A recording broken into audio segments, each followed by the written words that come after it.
Last night, Joe Biden tweeted out that when he does beat Donald Trump, we won't just rebuild this nation, we will transform it. Aside from the presumptive, we will beat Donald Trump, it's hard to know what he's actually talking about. What does it mean to transform this country? I don't know. It was just a tweet. But considering all of the pundits talking about Joe Biden catering or pandering to the far left and Donald Trump trying to show that Joe Biden is a puppet of the far left, I think we can make assumptions about what transforming this country would actually look like based on what the far left has been doing so far. That even if we were to compromise with the far left, we are going to see dramatic and radical change that many Americans probably don't want. This statement from Joe Biden led me to ask the question, do Americans really want a transformation or do they want the status quo?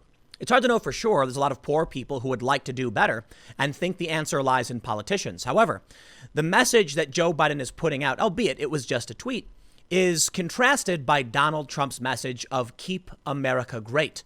Trump doesn't want to transform America into something else. He wants it to be the best that it already is. For the past several years, we've had record economic growth. Even right now, for some reason, the stock market is skyrocketing, which seems kind of odd. But it's probably because people think we're going to recover very, very quickly after the whole COVID thing kind of comes to an end. Now, right now, in this country, there's a lot of problems. And you could argue that under Donald Trump, we are seeing not so much of a great America. But all of these things we're seeing, from statues being torn down to riots to the bad economy, is the fault of the left and the Democrats. So listen, I have my personal biases, but I'm not putting the fault of riots and COVID on Donald Trump. Donald Trump had several years of a really great economy. And surprisingly, now coming close to the end of his first term, presuming he gets a second one, he's actually fairly anti-war in a lot of ways. I mean, at least compared to his predecessors. Does America really want a revolution? I don't believe so. I really don't. And a lot of what we're seeing, I think, scares many Americans. And we keep hearing about the silent majority. Does the silent majority really exist? I got to be honest, I'm not entirely convinced. Hillary Clinton won the popular vote, but that was a different time. It really was. Hillary Clinton represented the status quo under Barack Obama, but there was a brooding culture war coming, which has now reared its ugly head in the mainstream. If regular Americans become aware of what's going on in this culture war, I really do believe they will resist transformation, and they will overwhelmingly vote for Trump. I'm just not convinced right now that most Americans actually know what's happening. When you see Donald Trump give his 4th of July speech, he talks about a left-wing culture revolution. Well, I, as someone who pays attention to the news basically nonstop all day, every day, understand what he's talking about. They just tore down a statue of Frederick Douglass, heroic abolitionist, a symbol of freedom and liberty, who made America face itself in the mirror and stand up to its own constitution. A truly brilliant man. But his statue was torn down, desecrated, and damaged beyond repair. That's transformation I don't want. They're banning movies, they're banning books, they're banning art. These are transformations I don't want. I want more civil rights. I want America to do better. But what we are facing under Joe Biden, to me, is not something most Americans would probably want to believe in. Erasing our culture and our history. The only problem I see is, do Americans actually know what's happening? I'm going to show you what's happening as of right now with the far left, with the statues, and with the far left's call for defunding the police. That's right. Crime is skyrocketing across the board. These are not the fault of Donald Trump. It's the fault of far leftists. And it's the fault of Democratic governors and mayors who will not hold these people accountable.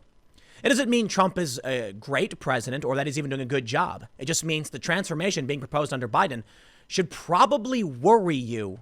At least it worries me. Let's read the first story and just see what's all this tweet about, and then walk through what a transformation under Joe Biden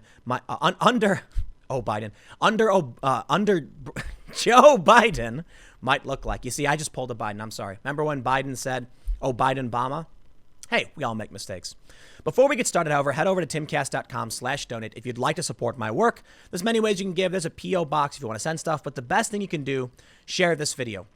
For one simple reason. Do people really know what's happening right now in this country? And I think the answer is probably not.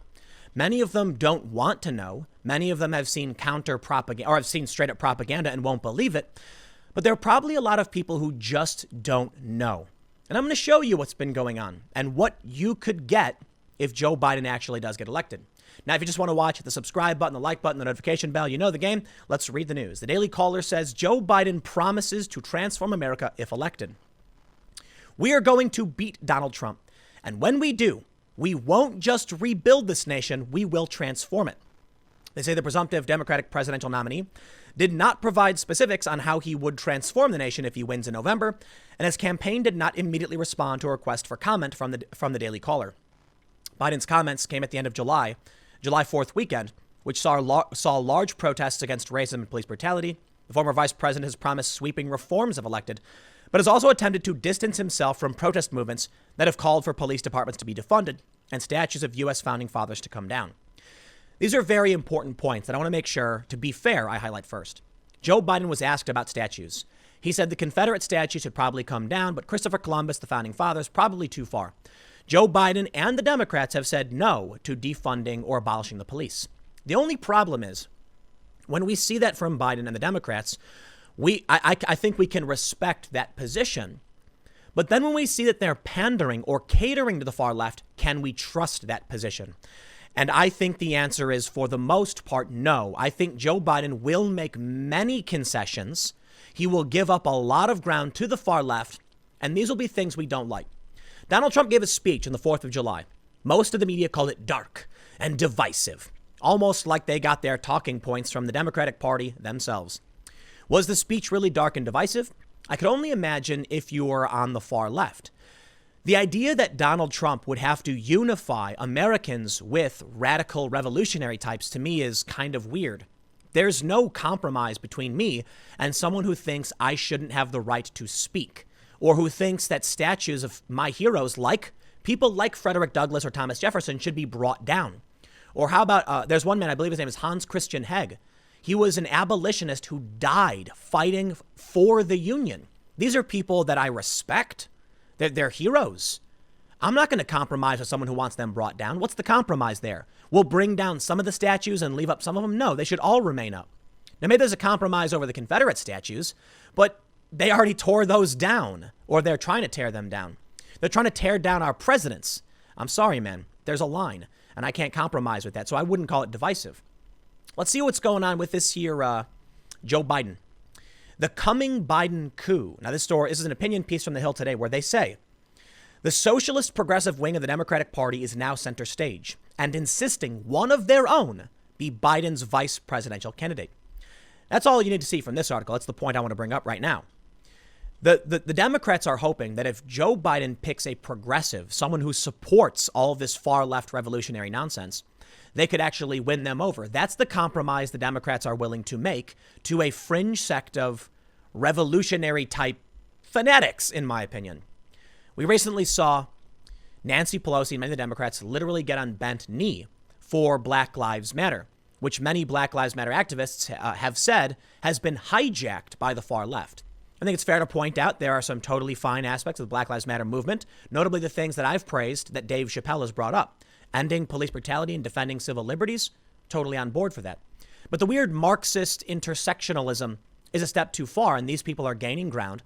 And the Democrats don't seem to care that within their ranks, this non-theistic religion is bubbling up. But let's read a little bit more of these stories here. Check it out. Joe Biden, seen as puppet of far-left Democrats, critics say. This is from May 21st. And we have this story. Why Trump's attempt to tag Biden as a tool of the radical left isn't working. In short, voters don't see him that way, according to a new Politico Morning Consult poll.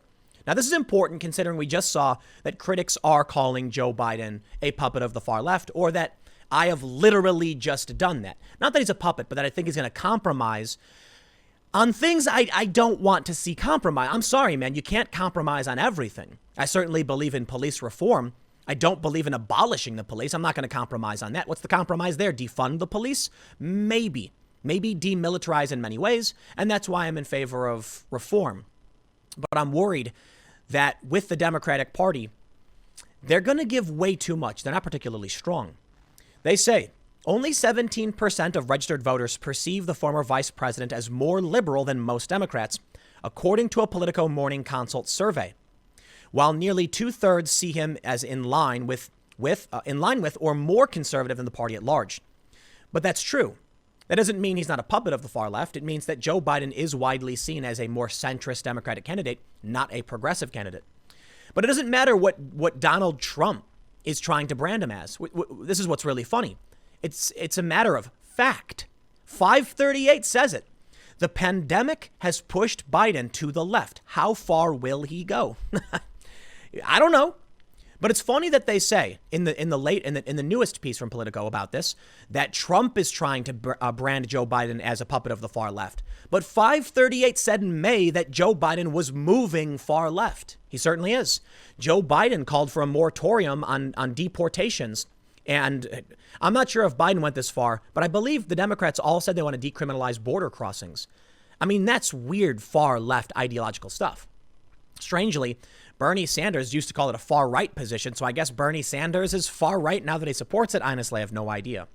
But there's more in this vein. Check it out. When we talk about where we go with the far left, defunding police and all these things, we start to get real tangible results that, in my opinion, are not things the American people want. I want to be fair and completely forthright. Joe Biden has and the Democratic Party have said no to defunding the police.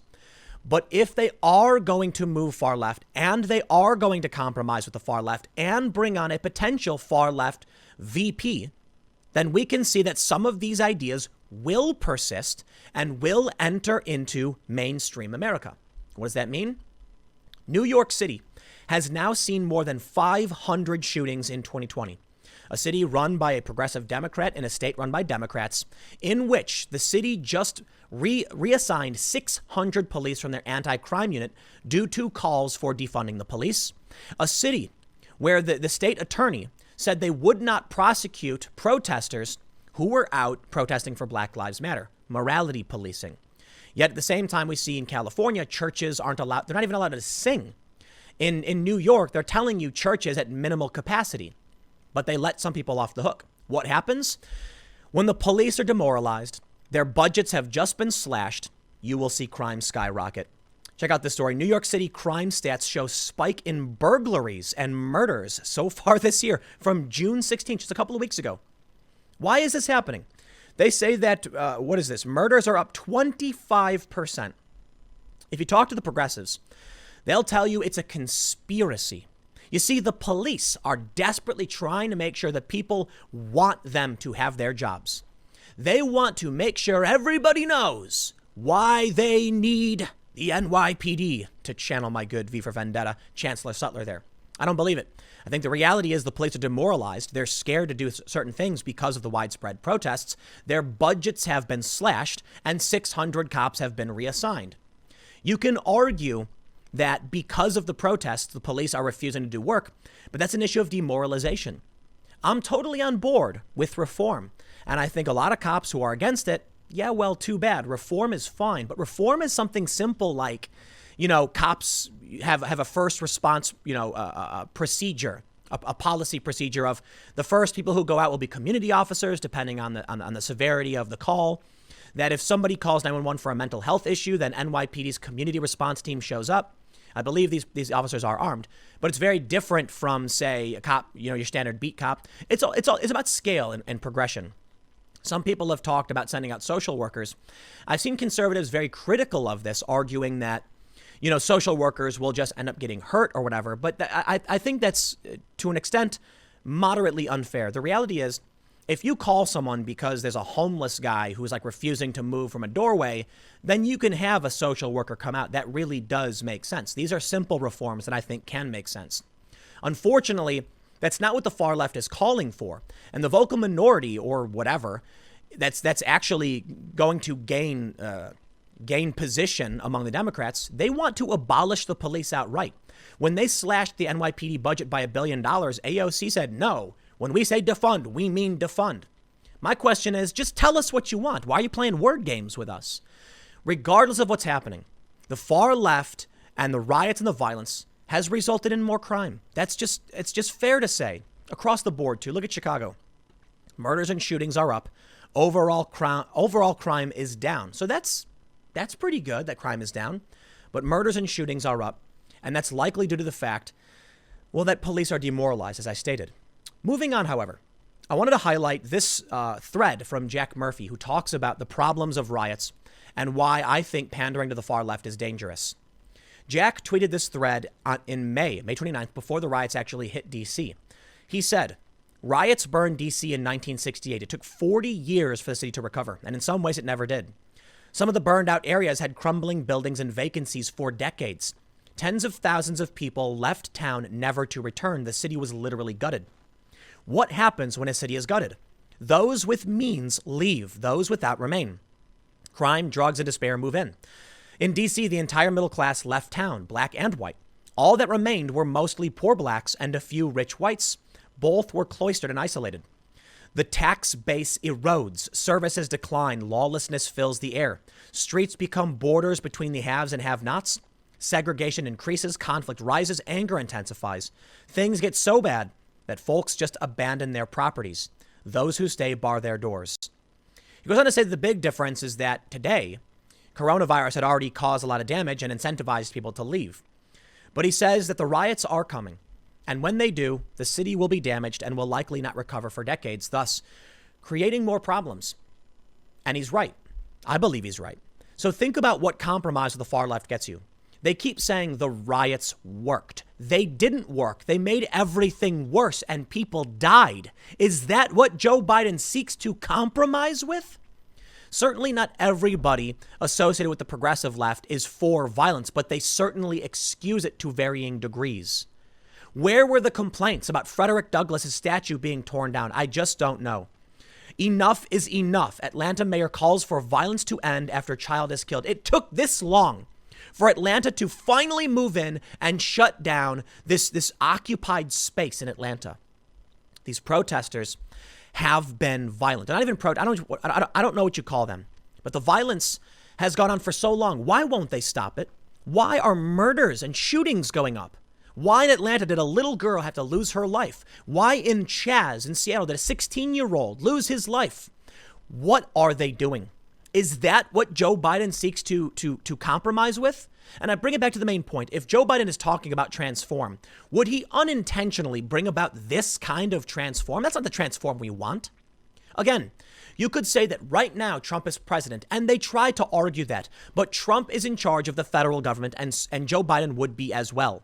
What Trump can do pertains to federal jurisdiction, meaning if people cross state lines or if they're on federal property. This is the mayor of Seattle, of New York, of Atlanta, the Democratic Party that has not gotten a handle on the far left. It's not conservatives. It's not Trump supporters who are coming out and doing this. So what do you think you get when Joe Biden begins to compromise with them? You get statues of Frederick Douglass removed, this time by crane, not by rope. This time the city comes in and says, we will tear down heroes of liberty and freedom. And that's what they've been doing, man. I can't sit here and just pretend that the Democratic Party isn't party to the same ideology. They'll say, hey, you vote for us and we'll help you with this stuff. It's a compromise, right? Well, there are worse things. Abolitionists being torn down, but this is probably the weirdest. You want to talk about a transformation? Let's talk about what the transformation is right now. Everyday words and phrases that have racist connotations, says CNN. Master bedrooms, blacklists and whitelists in computing. This is insane. They're just phrases.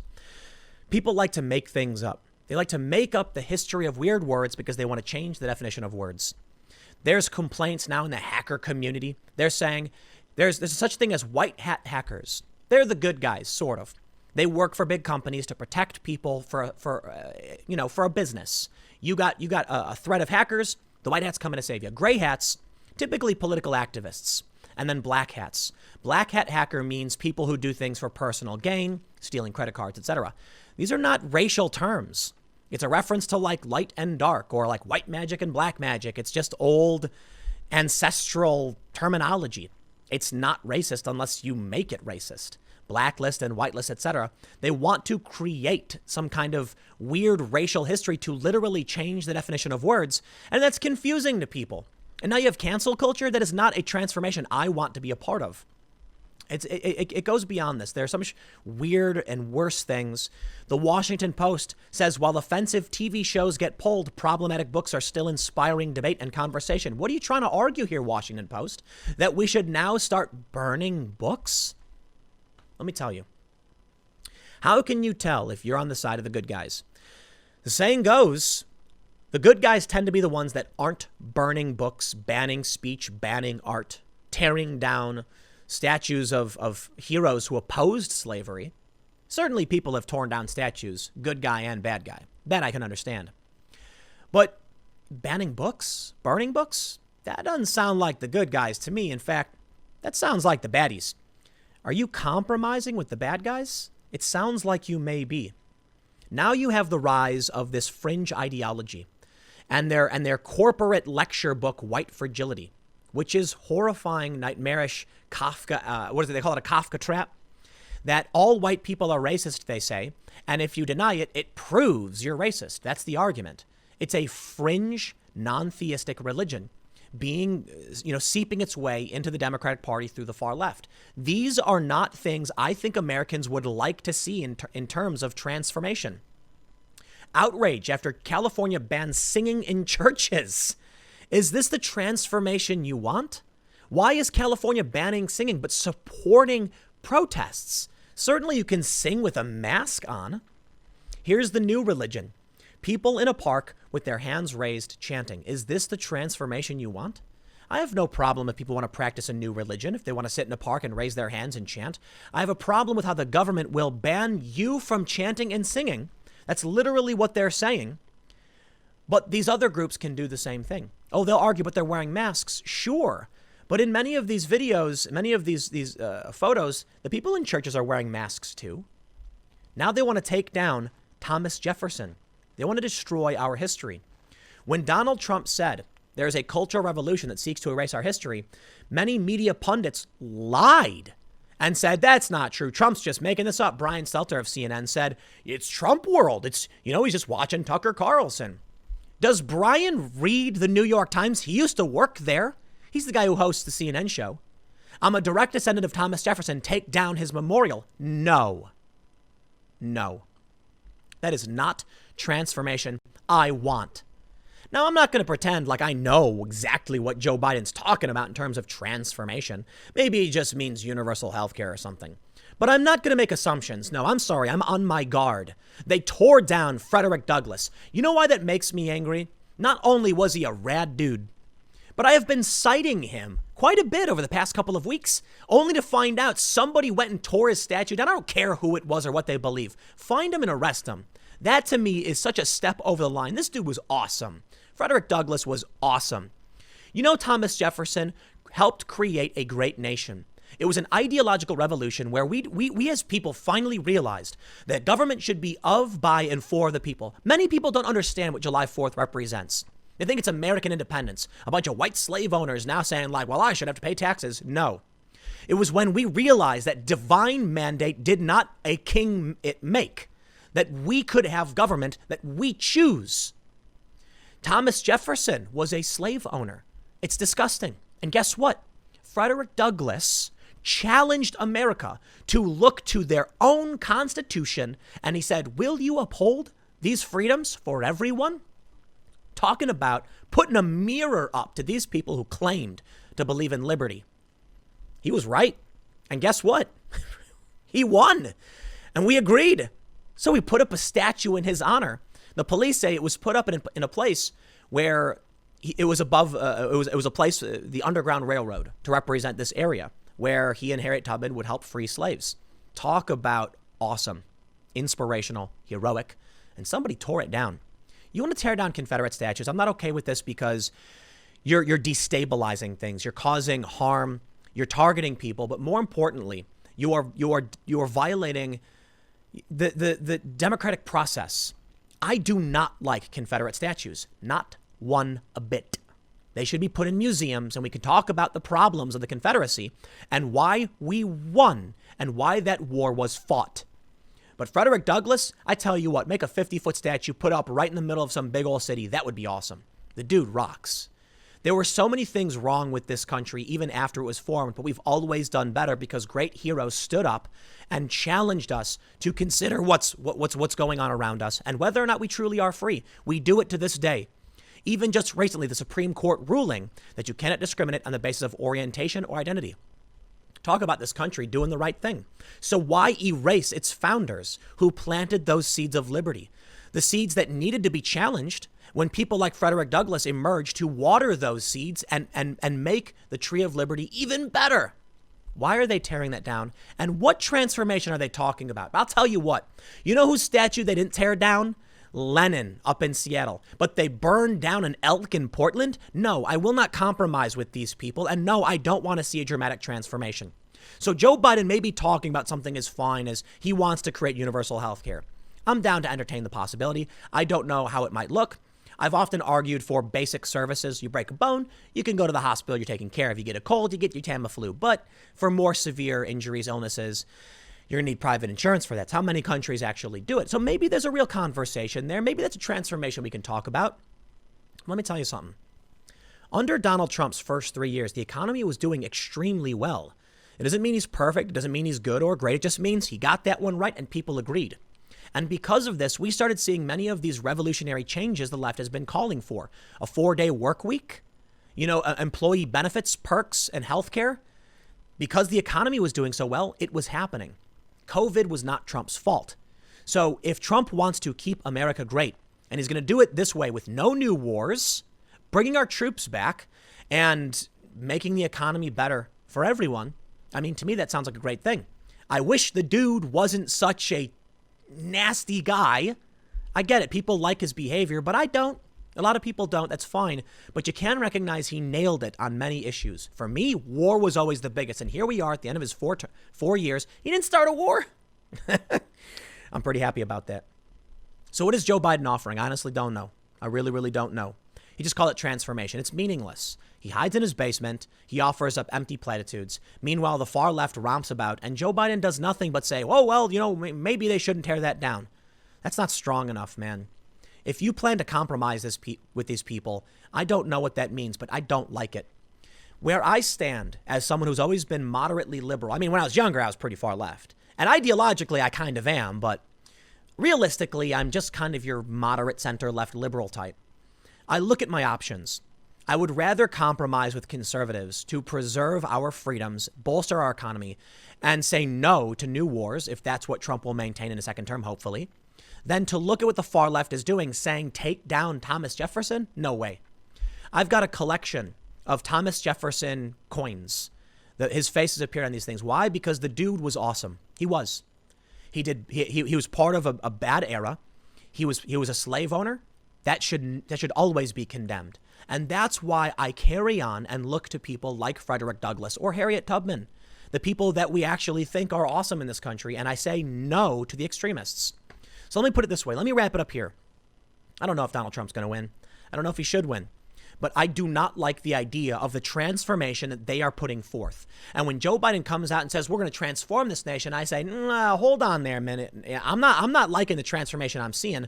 So you're freaking me out. If you're going to compromise, bring on a VP who supports this stuff, and then tell me you want to transform things. Now I'll take my chance with the orange guy. Yeah, he's got problems. He makes me cringe a whole lot. But we had a great economy. He didn't start a war. And I'd rather have that and his garden of heroes. If Donald Trump said he's going to make a garden of heroes, going to put up a bunch of statues to a lot of people, good. There are people that we should always remember because we are standing on their shoulders. These are the giants of history who have passed down ideas and knowledge that to us seem so obvious.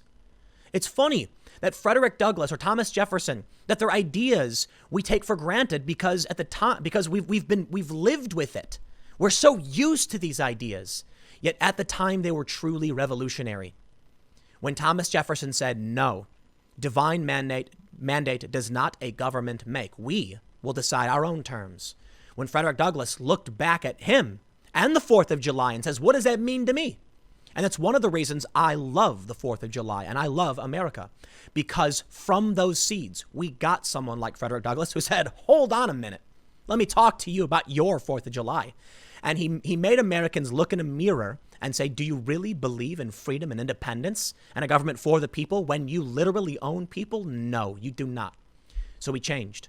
We fought a war. We won that war. America is awesome. It does better and better every day. You want to talk about keeping America great? I'm down. Reform? Always a good idea. That's why America was great then and will be great, is great today and will be great in the future. So long as we maintain the idea that the greatness of America is our ability to recognize our faults and fix them, not burn it all to the ground. I'll leave it there. Next segment's coming up at 6 p.m. at youtube.com/TimCastNews, and I will see you all then.